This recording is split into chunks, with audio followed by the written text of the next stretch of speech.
बिस्मिल्लाहिर्रहमानिर्रहीम। अस्सलाम वालेकुम। स्पाई न्यूज के साथ मैं हूं राबील सैयद। शामिल करते हैं आज की ताजा तरीन खबर। लाहौर में एलपीजी दुकानदारों की हटदर्मी, आल पंजाब एलपीजी डिस्ट्रीब्यूटर एसोसिएशन भी बेबस। लाहौर में एलपीजी दुकानदारों ने एसओपीज की धज्जियां उड़ा दी।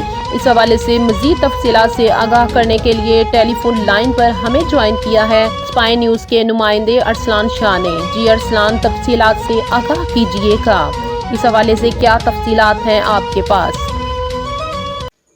जी बिल्कुल राबेल, जैसा कि आपको मालूम है कि एलपीजी की डिगैंडिंग गैर कानूनी है, लेकिन आल पंजाब एलपीजी डिस्ट्रीब्यूटर्स एसोसिएशन के चेयरमैन मियां अजमल और उनकी पूरी टीम इस कोशिश में है कि कारोबार चलता रहे। दूसरी तरफ लाहौर के एलपीजी के दुकानदार एसओपी पर अमल करना अपनी तौहीन समझते हैं। राबेल, यहाँ पर मैं आपको एक और बात बताता चलूं कि वॉइस ऑफ सिटीजन्स के सर्वे रिपोर्ट के मुताबिक लाहौर के 80% एलपीजी के दुकानदार बगैर एसओपीज के अपनी दुकानें चला रहे हैं, जो कि बहुत बड़े खतरे का सबब बन सकती हैं। चेयरमैन मियां अजमल सोशल मीडिया पर एलपीजी दुकानदारों से बार बार एसओपीज पूरा करने की अपील करते नजर आते हैं। अक्सर दुकानदारों के पास तो एक फायर सिलेंडर भी मौजूद नहीं। अगर लाहौर में दोबारा कोई बड़ा हादसा रूनुमा हो गया तो कौन जिम्मेदार होगा? मैं तो महकमा सिविल डिफेंस के सीडीओ लाहौर इशफाक अहमद से अपील करूंगा कि जिन एलपीजी दुकानदारों के